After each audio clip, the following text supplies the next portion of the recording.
가운데 반갑습니다. 예. 우리 존경하는 박상훈 목사님 귀한 재단에서 이렇게 종이 쓸 수 있게 된 것 감사하고요. 무엇보다도 제가 하나님 말씀 가운데 특별히 최근에 가장 제가 뼈저리게 경험하고 있는 이 고독의 문제를 함께 나누고 싶었습니다. 여러분 이민생활 하시고 또 유학생을 둔 어머니로서 지금 어떻게 살아가고 계시는지 모르겠어요. 밴쿠버가 세계에서 가장 아름답고 가장 좋은 곳이라고 이야기를 하고 저기 코키틀람 여기로 보니까 여기도 참 좋네요. 옆에 바로 바다가 보이고 높은 산이 있고 참 좋은 곳에 살고 있습니다. 근데 여러분 많은 현재 당면한 문제들이 있지만 그 중에서 지금 내가 참 심적으로 많이 외로운 상태에 있다. 왜 이렇게 나는 고독하지? 그렇게 생각하는 분이 있다면 오늘 우리가 하나님 말씀을 앞에 두고 그 문제를 좀 해결했으면 좋겠습니다. TV 글로벌 성공시대라고 하는 그 TV 채널 프로그램을 여러분 보신 줄 아는데 얼마 전에 밴쿠버에서 성공한 기업인 정문현 회장이 나왔죠. 여러분 혹시 보신 분 계세요? 예, 그분이 1995년도에 카나다의 아름다운 그 풍광을 보고 너무 좋아서 여기 정착하기 시작해서 사업을 시작을 했는데 지금 42개의 칼리지와 2개의 유니버시티를 가진 큰 기업을 그린 그런 회장이 되었습니다. 세상적으로 보면 남부러울 것이 없는 사람이죠. 공부도 보니까 하버드에서 MBA를 했으니까 참 실력도 갖춘 사람입니다. 그런데 그분의 이야기 속에서 가장 마음에 깊이 들어왔던 것은 사랑하는 첫째 아들, 30살이 넘은 첫째 아들이 장애자로서 살다가 특히 자폐증이라고 하는 장애자로 살다가 지금부터 4개월 전에 세상을 떠났습니다. 참 그런 스토리를 이야기하면서 이 정의 회장의 그 말 속에 담겨져 있는 자식을 잃어버린 그 애틋한 부모의 사랑과 그리고 함께 할 수 없는 것 때문에 갖는 그 엄청난 외로움과 고통이 그 속에 담겨져 있는 것을 보았습니다. 여러분 어떻습니까? 나는 모든 것을 갖추었고 나는 완벽해. 나는 좋은 집에서 많은 것을 소유하고 많은 것들을 누리면서 살아가고 있다고 생각하고 있지 않습니까? 요즘 시대가 하이테크놀로지 시대라고 그러잖아요. 하이테크놀로지 시대에 가장 필요한 것은 무엇인가 하면 하이타치입니다. 물질 문명이 발달하면 발달할수록 너와 나의 관계 속에서 깊은 타치가 있어야 인생의 살만한 가치를 느끼고 보람된 삶을 내가 살고 있구나 그렇게 느낀다는 거예요. 그래서 사람은 더불어 함께 살아가는 사회적 존재죠. 혼자 살게 되면 얼마나 외롭습니까? 요즘 혼자 본의 아니게 살아가신 분이 있다면 제 말이 무슨 말인지 아마 온몸으로 경험하고 계실 거예요. 영성신학자라고 하는 헨리 나우엔이 요즘 시대를 외로움의 시대라 그렇게 말을 했어요. 역사 속에서 오늘날만큼 외로움을 절절히 느끼는 시대에 사람은 없었다 그렇게 이야기를 했어요. 그 사람은 저마다 다 모든 걸 갖춘 것 같고 높은 교양과 높은 수준의 삶을 살아가는 것 같지만 실제로 그 내면을 들여다보면 그 속에서 솟아오르는 그 외로움, 그 고독감 그런 것 때문에 견딜 수 없어 하고 있다는 거예요. 요즘 젊은 30대도요 보면 약 한 20%가 이제 독신으로 살아갈 수밖에 없는 그런 상황 속에 놓여 있다고 그래요. 그리고 이제 중년이 들고 이제 나이가 많아질수록 독특하게 형성되어 좋지 않는 기류가 있죠. 황혼 이혼이라는 게 있어요. 나이가 들면 한평생 함께 살았던 사랑하는 내 남편, 내 아내와 함께 마지막 생을 다해야 되는데 그때 헤어지는 그런 쓸쓸한 일들이 일어나고 있다는 거예요.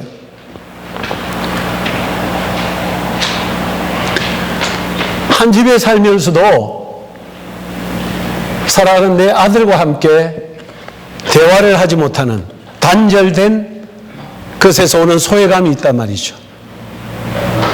내 남편과 함께 더불어 마음 깊숙한 것을 대화를 나눠야 되는데 실제적으로 그렇게 살지 못하는 부부들이 얼마나 많은지 몰라요. 제가 미국에 내려가 보니까요, 세상에 집은 넓은데 부부가 따로 잠을 자는 집들을 내가 수두룩하게 봤어요. 제 눈에 비칠 정도로 그런 단절된 그런 삶을 사는 사람들 얼마나 많은지 모릅니다. 제가 보기에는 아름답고 멋있게 인생을 사는 것 같지만 그러나 얼마나 외롭고 고독한 가운데 지금 현대인들은 살아가고 있는지 모르겠습니다.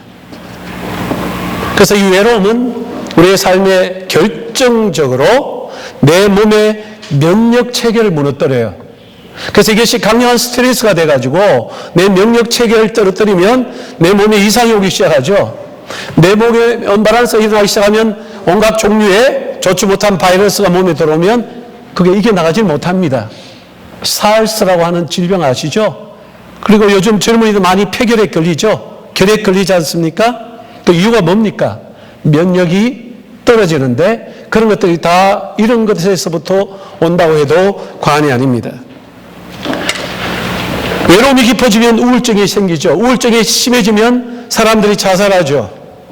자기의 소중한 생명을 가장 가치 있게 여기지 못하고 그 생명을 저버리는 끔찍한 일들을 한단 말이죠. 그러므로 외로움과 고독을 저와 여러분들은 말씀 앞에 두고 오늘 문제를 해결해야 되겠어요. 오늘 본문에 등장하는 한 사람, 우리가 잘 아는 사도 바울입니다.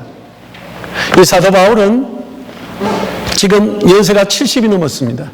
그러나 한평생 나의 달려갈 길과 주 예수께 받은 사명, 하나님의 은혜의 복음을 증거하는 일을 위해서 5대양 6대주는 아니지만 그러나 소아시아와 유럽을 무대로 해서 참으로 생명바쳐 헌신한 주의 종이잖아요.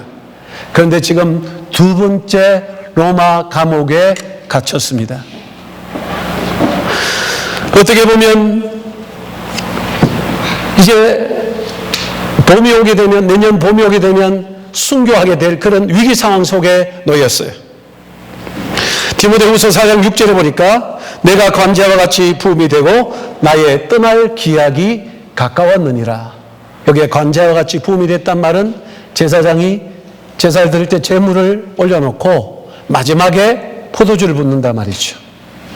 자기의 몸, 자기의 젊음, 자기의 지식, 그 모든 것들을 선교재단에 올려드렸던 이 사도 바울이 이제 마지막에는 자기 피를, 생명을 재단에, 선교재단에 뿌리고 이제 순교하게 되는 바로 직전에 놓여지게 된 거예요. 지금 이런 상황에서 사도 바울은 뭐라고 말합니까? 믿음의 아들 디모데에게 21절에 보면 너는 겨울 전에 어서 나에게로 오라. 그렇게 말을 합니다. 여러분, 지중해 연안의 그 항구는 겨울이 되면 배가 접할 수가 없어요. 가까이 올 수 없어요. 그러니까 겨울이 오기 전에 어서 와서 이 외로운 나를 좀 안위해다오, 위로해다오. 고독한 나의 삶에 너가 큰 힘이 되어 주려무나. 그렇게 지금 이야기하고 있는 장면을 볼 수 있단 말이죠. 그런 어떤 의미에서 한평생 주의 종으로 살아왔지만 현실은 차가운 돌바닥, 차가운 바람이 불어오는 그 감옥 속에서 지금 얼마나 고통과 아픔과 슬픔 속에 있는지 모릅니다. 사랑하는 성도 여러분, 우리 가운데 어떤 사람은 캐네디언 드림이라고 하는 꿈을 가지고 이곳에 왔어요. 새벽 6시부터 어쩌면 밤 11시까지 밤낮 쉬지 않고 달려온 사람도 있을 거예요. 열심히 달려오면 그 결과가 내 손에 잡혀야 되는데 마치 바닷가에 모래알을 짚는 것과 같이 잡긴 잡았는데 많이 잡은 것 같은데 어느 순간에 보니까 내 손에 아무것도 없다라고 하는 이 허전함이 나로 하여금 얼마나 큰 고독과 외로움에 빠지게 하느냐 말이죠. 열심히 노력해서 이제는 집도 사고 좋은 어떤 비즈니스도 가지고 나름대로 내가 이곳에서 성공을 했다 그렇게 생각을 하는데, 실상 성공했다고 두 발을 뚝 뻗치고 눕는 그 순간 내 마음 가운데 밀려오는 남들이 알지 못하는 그 외로움과 고독감이 얼마나 크냐 말이죠. 우리 속에 한없이 밀려오는 이 고독감과 외로움을 우리가 이겨나갈 능력이 없다면 우리의 신앙도 주저앉을 수 있단 말이죠. 왜 우리가 이 고독이 우리의 삶 속에 밀려오게 될까요? 제가 한 두 가지로 먼저 원인을 살펴보기를 원하는데, 첫 번째는 뭔가 하면 우리가 다른 사람들로부터 소외를 당할 때 고독을 느낍니다. 언제 고독을 느낀다고요? 소외를 당할 때입니다. 다른 사람이 나를 소외시킬 때, 요즘 말로 왕따 시킨다고 하는 그런 마음이 들 때, 그때 마음이 씁쓸해지잖아요. 그러면서 내 마음 가운데 고독감이 밀려오단 말이죠. 바울은 디모데에게 9절에서 너는 어서 속히 내게로 오라 그렇게 말을 합니다. 그러면 여기 한 10절을 한번 띄워주실래요? 10절 말씀을 우리 한번 같이 읽겠습니다. 10절 말씀 다 같이 띄울 텐데요. 시작. 데마는 이 세상을 사랑하여 나를 버리고 데살로니가 갔고, 갈라디아로, 디도는 달마디아로 갔고, 11절도 괜찮아요. 누가만 나와 함께 있느니라. 내가 올 때 마가를 데리고 오라. 그가 나의 일에 유익하니라. 12절. 두기고는 에베소로 보내었노라. 사도 바울은 항상 그가 선교를 할 때 그와 함께 생명을 나눈 끈끈한 동역자들이 있었습니다. 그래서 이 동역자들이 있었기에 돌을 맞았어도 그는 그 성에서부터 다시 일어나서 동역자들과 새로운 선교의 길을 걸어갈 수가 있었습니다. 그런데 이제 인생 마지막 황혼에 접어들었을 때, 그가 감옥에 있을 때 많은 사람들이 자기 곁을 떠났단 말이죠. 그 친한 동료들이 곁에 있지 않습니다. 생명과 목숨을 함께 나누었고 복음을 함께 나누었던 동지들이 없는 거예요. 얼마나 외롭겠느냐 말이죠. 여기 앉아있는 우리 사랑하는 지체 여러분들, 지금 나와 함께 웃을 수 있고 나와 함께 울을 수 있고 나와 함께 주의 사역을 함께 할 수 있는 그런 동력자가 지금 내 곁에 없다면 우리는 얼마나 영적으로나 또한 세상적으로 소외된 삶을 살겠느냐 말이죠. 제가 목회사역을 그만두고 선교사역을 하는데 제가 하는 사역은 개척사역이에요. 그러다 보니까 사람을 만나야 되고 사람을 도전해야 되고 또 새롭게 일을 만들어 가야 되는데요. 과거에는 교회 안에 많은 동역자들이 있잖아요. 그리고 또 밴쿠버에도 저의 동역자들이 있는데 홀로 가서 그 싸운다는 게 얼마나 힘든지 집에 돌아와서 제가 한동안은 텐트 안에서 잤어요.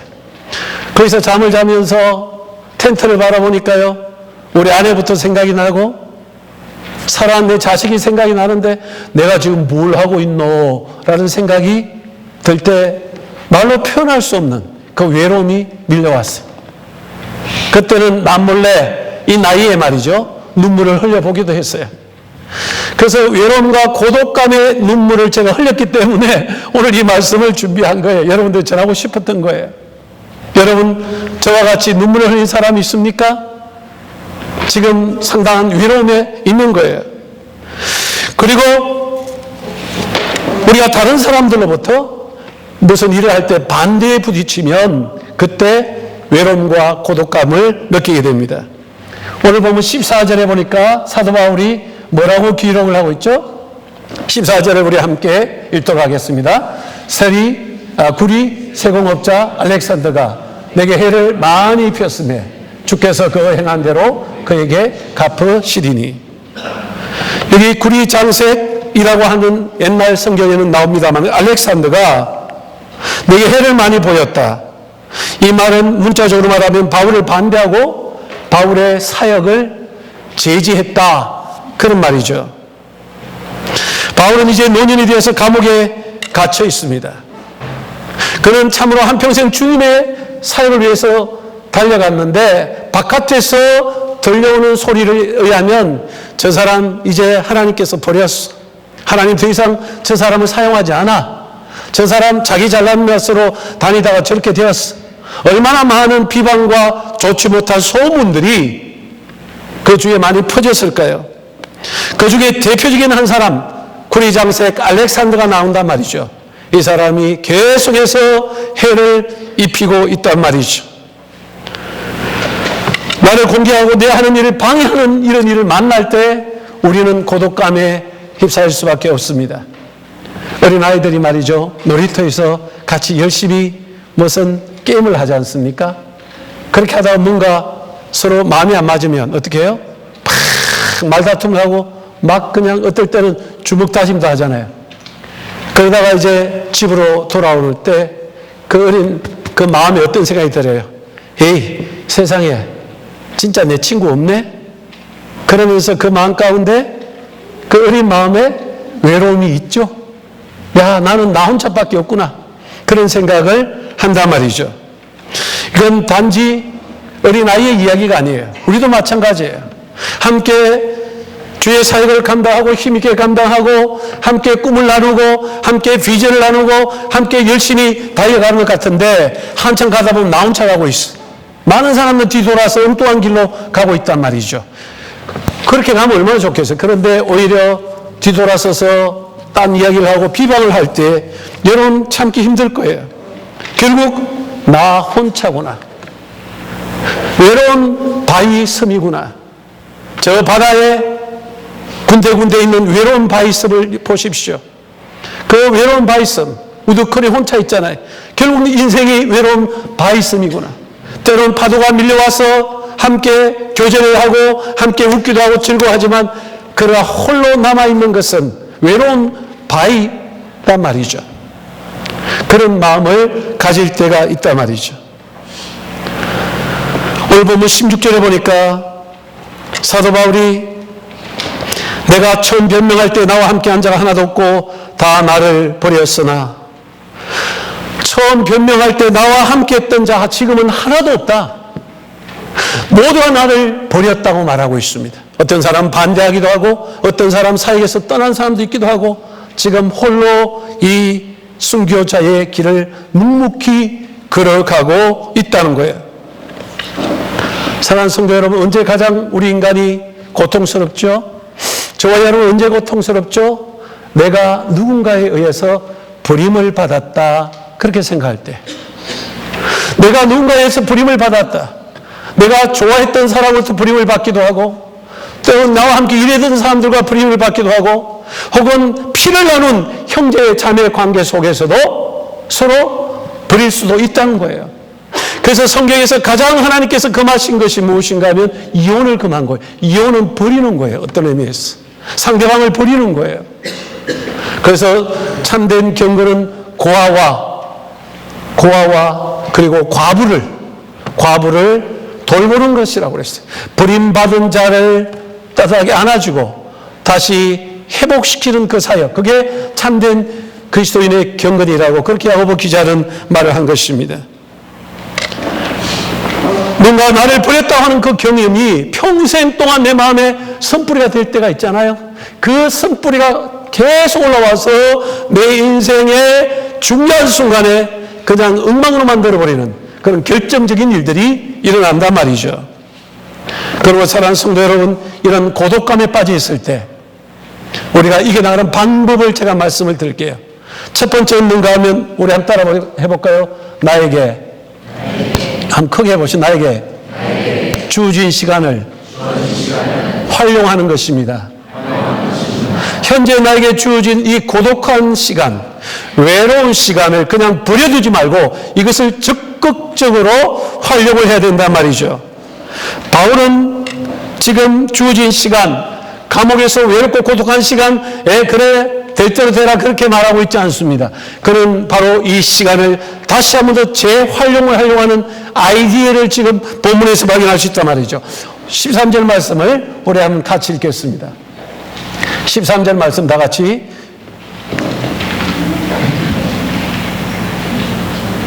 시작. 내가 올 때 내가 드로아 가보의 집에 둔 겉옷을 가지고 오고 또 책은 특별히 가죽 종이에 쓴 것을 가져오라. 여기에 보면 야, 나 진짜 외로운 사람인데 나 왜 이렇게 불쌍하게 돼서 자기를 향해서 끊임없이 연민의 정을 나누는 그런 기사가 그렇게 기록이 되어 있지 않습니다. 하나님, 적어도 내가 30년 동안 달려갈 길 달려왔는데 이게 뭡니까? 그리고 저 로마의 한복판에서 내가 복음을 전하면 얼마나 좋겠어요? 지금 감옥에 들어와 있단 말이에요. 이거 하나님 이래도 되는 겁니까? 그리고 이제 순교를 앞두고 있잖아요. 하나님, 내 생명은까지도 거둬가야 된다니 이게 말이라도 되는 거예요? 그렇게 말하고 있지 않는 장면을 발견할 수가 있습니다. 여러분, 우리가 외로움이 다가오고 고독의 삶에 깊이 들기 시작하면 그때부터 어떤 생각이 들어요? 우리는 아무 생각 없이 그저 시간을 버려둬요. 자기 몸 하나도 관리하지 않으려고 그래요. 저도 보니까요, 제가 운동을 그렇게 좋아하는데 운동하기가 싫어져요. 그리고 바깥에 나가기가 싫어져요. 점점 몸은 자꾸만 이렇게 살이 찌게 돼요. 그리고 생각이 무뎌지기 시작하고 자꾸만 졸립고 힘이 들어요. 이게 여러 가지 증상으로 나타나거든요. 근데 오늘 바울은 어떻게 말합니까? 여기 본문에 보니까 내가 들어와 가보의 집에 둔 겉옷을 가지고 오라. 이 말은 자기 몸이 지금 차가운데 내 몸을 따뜻하게 하겠다. 몸을 따뜻하게 정상적으로 만든 후에 내가 정상적으로 내가 지금 현재 할 수 있는 일을 최선을 다해서 해보겠다. 그렇게 말하고 있어요. 외로운 시간을 그저 헛되게 보내지 아니하고 이 시간을 귀중한 시간으로 만들기 위해서 내 몸을 먼저 준비시키는 거예요. 그래서 그는 비록 원정극장에서 복음을 증거하는 그런 위대한 하나님의 종의 시간은 갖지 못한다 할지라도 보니까 그 안에서 성경을 기록하기 시작하잖아요. 여러분, 유명한 옥중서신이 거기서 나온 거예요. 에베소서, 빌립보서, 골로새서라고 하는 이 유명한 성경이 거기서 나온 거예요. 비록 그는 복음을 선포하지 못했지만 그러나 그는 오고는 모든 세대의 많은 사람들의 가장 감동적인 하나님의 말씀을 거기서 기록을 했단 말이죠. 그 시간을 잘 선용을 했다고 볼 수 있는 거예요. 사랑하는 성도 여러분, 정신을 놓지 마십시오. 넋을 놓지 마십시오.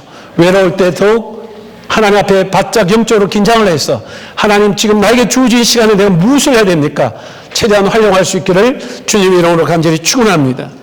그런데 그 다음에 두 번째 방법은 외로움을 최소화하는 거예요. 외로움을 작은 것으로 생각하는 습관을 갖는 것입니다. 나는 고독하다, 나는 외롭다, 외로우니까 어떻게 해야 돼 하고 자꾸 외로워질 수 있는 일들을 하면 안 돼요. 제가 외로우니까요, 그 다음에 7080 이 노래 있지 않습니까? 7080 포크송 아시죠? 제가 19살 때 그 대구 MBC에서 노래를 좀 불렀던 적이 있습니다. 한 1년간. 그러니까 그때 포크송을 얼마나 많이 불렀겠어요. 그러니까 그때를 생각하면서 자꾸만 그 노래를 듣는 거예요. 그러니까 처음에는 뭔가 치유가 되는 것 같은데 어느 순간 1시간이 지나고 2시간이 지나는데 견딜 수가 없는 거예요. 더 지금 내 상황을 더 이겨나올 수 없는 그런 어떤 극한 상황으로 달려가는 이런 장면을 제가 경험할 수가 있었습니다. 오늘 보면 사도 바울도 나는 고독하다, 외롭다 이 말을 표현한 게 있어요. 그게 바로 16절 말씀입니다. 16절 말씀을 우리 한번 같이 읽어볼까요?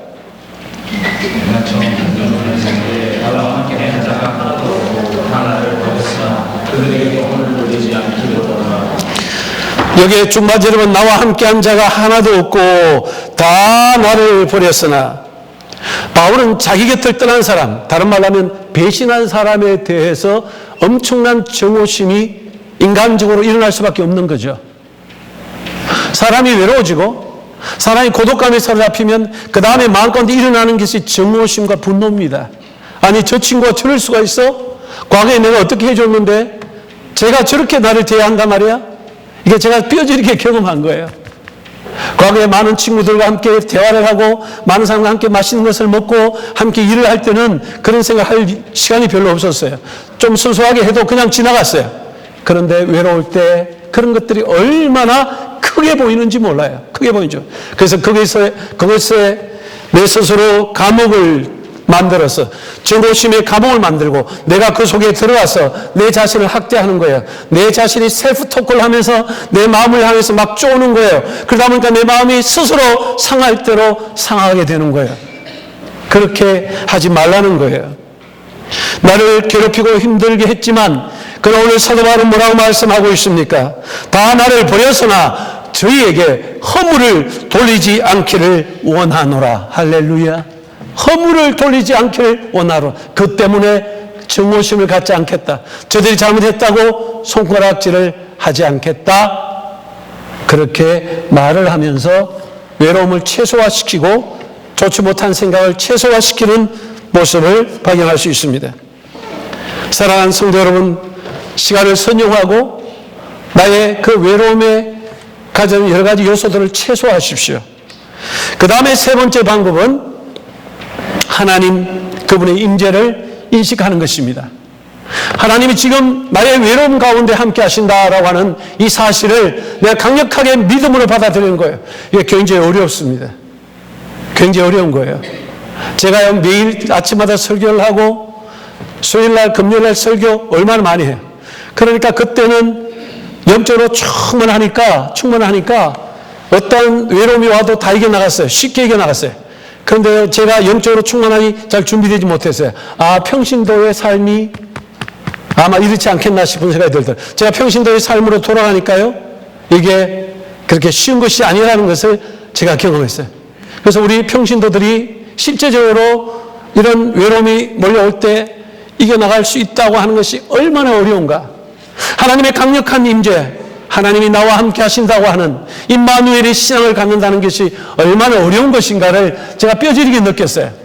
그러나 여러분, 오늘 사도 바울은 그 감옥에서 지금 어떻게 이겨나가요? 다른 방법이 없습니다. 오늘 본문 17절 말씀에 보니까 이렇게 기록이 되어 있죠. 17절 말씀을 우리 한번 같이 읽겠습니다. 시작. 주께서 내 곁에 서서 나에게 힘을 주심은 나로 말미암아 선포된 말씀이 온전히 전파되어 모든 이방인이 듣게 하려 하심이니 내가 사자의 입에서 건짐을 받았느니라.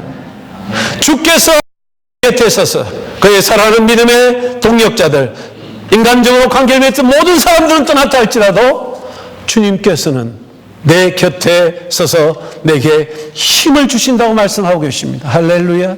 사도 바울과 함께 하신 하나님, 아들 예수 그리스도 성령님은 나와 함께 하시는 참으로 좋으신 하나님이신 줄로 믿습니다. 그래서 우리 예수님께서 뭐라고 말씀하셨어요? 제자들에게 너희는 근심하지 말라, 두려워하지 말라. 내가 너희를 위하여, 내가 먼저 천국 가는데 너희를 위해서 좋은 처소를 예배하러 간다. 계속해서 말씀해 보면 내가 보혜사인데 내가 지금까지 너희들과 함께 3년 동안 함께 했는데 내가 떠나면 다른 보혜사 성령님을 보내셔서 너희들과 함께 하는데 그와 같이 버려두지 않겠다. 그렇게 약속을 하신 거예요. 할렐루야. 그와 같이 버려두지 않겠다는 말은 킹 제임스 버전에 보니까 내가 너와 함께 할 때 계속해서 위로의 말을 하면서 함께 하겠다는 거예요. 요즘 시대에 가장 많이 유행된 키워드가 뭐예요? 힐링이잖아요. 힐링. 치유잖아요. 치유. 우리와 함께 하시는 다른 보혜사 성령님은 지금도 외로운 여러분의 마음 곁에 계셔서 그 상한 마음을 만져주시고 그 고통을 사며주시고 그리고 외롭고 너무 나 혼자라고 생각하는 그 마음 가운데 함께 하셔서 동행하시면서 위로하시는 좋으신 하나님이신 줄로 믿습니다. 그 하나님의 놀라운 역사를 저와 여러분들이 경험해야 된단 말이죠. 성경에 보면 구약에 특별히 다윗처럼 외로움에 살았던 사람이 누가 있습니까? 다윗은 시편 139편에 보니까 하나님 너무 외롭습니다. 사울이 나를 쫓고 나는 동굴에 숨어서 지금 있는 이 모습 얼마나 외롭습니까? 그런데 한 가지 내가 깨달은 것이 있는데 내가 당신의 임재를 피하여 어디로 갈 수 없다는 것을 압니다. 하늘에 올라가도 당신은 계시고 땅에서도 당신은 거기 계십니다. 내가 당신을 피하여 숨을 곳이 없습니다. 하늘과 땅의 주인은 주님이십니다. 그리고 그 주님이 늘 나와 함께 하십니다. 사도 바울은 그 신앙을 가지고, 다윗은 그 신앙을 가지고 그 모든 어려움을 이겨나갈 수가 있었단 말이죠.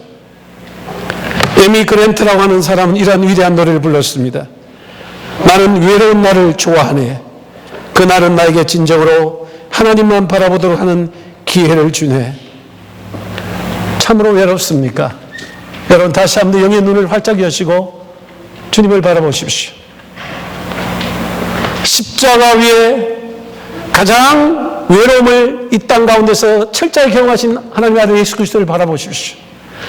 믿음의 죄에 우리를 온전케 하신 예수 그리스도, 그 예수 그리스도는 겟세마네 동산에서 그가 이제 무거운 온 인류의 그 죄의 짐을 지고 십자가에 못 박혀 돌아가실 그 날을 기다리면서 함께 제자들과 기도하기를 원했지만 제자들은 잠을 잤습니다.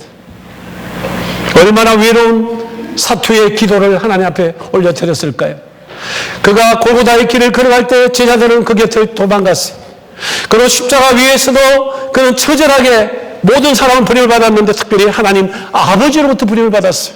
나의 하나님 어찌하여 나를 버리시나이까? 아버지 하나님, 그가 요단강에서 요한으로부터 세례를 받을 때 이는 내 사랑하는 아들이요 내 기뻐하는 자라고, 아버지 하나님께서 친히 공생의 사역에 능력으로 역사하신 그 아버지가 이제는 아들 예수 그리스도 십자가에서 버렸단 말이에요. 철저하게 버림을 받은 하나님의 아들 예수 그리스도.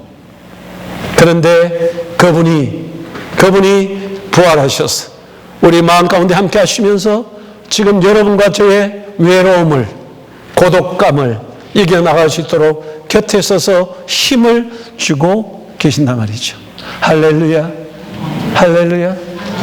텐트 속이면 어떤가요? 외로운 바닷가에서 홀로 걸으면 어떨까요? 산속 깊숙한 곳에서, 아무도 없는 곳에서 혼자 있다면 어떻습니까? 지금 내 곁에 서서 우리를 강림케 하시고 우리를 위로하시면서 지금도 우리의 눈물을 씻어주시며 가장 저 낮은 곳에서 우리의 아픔을 다 친히 지신 아들 예수 그리스도, 그분이 우리를 감사하시며 내가 너를 사랑하노라, 너는 내 사랑하는 아들이라고 말씀하시면서 지금도 저와 여러분의 외로운 길에 성령님과 함께 승리케 하십니다. 그러므로 좌절하지 맙시다. 힘들다고 포기하지 맙시다. 계속해서 영적 고공비행을 하는 놀라운 역사가 있기를 주님의 이름으로 간절히 축원합니다. 기도하겠습니다. 살아계신 하나님 아버지, 우리에게 주어진 이 외로운 시간들 오히려 더 잘 활용할 수 있도록 은혜를 베푸시며 외로움을 최소화하되 주님이 나와 함께 하신다는 믿음을 가지고 오히려 많은 사람들을 주님의 사랑으로 사랑할 때, 사랑은 이 외로움을 이겨나갈 수 있는 해독제인데 이 사랑으로 승리할 수 있도록 도와주옵소서. 믿사옵고 예수 그리스도의 이름으로 기도하옵나이다. 아멘.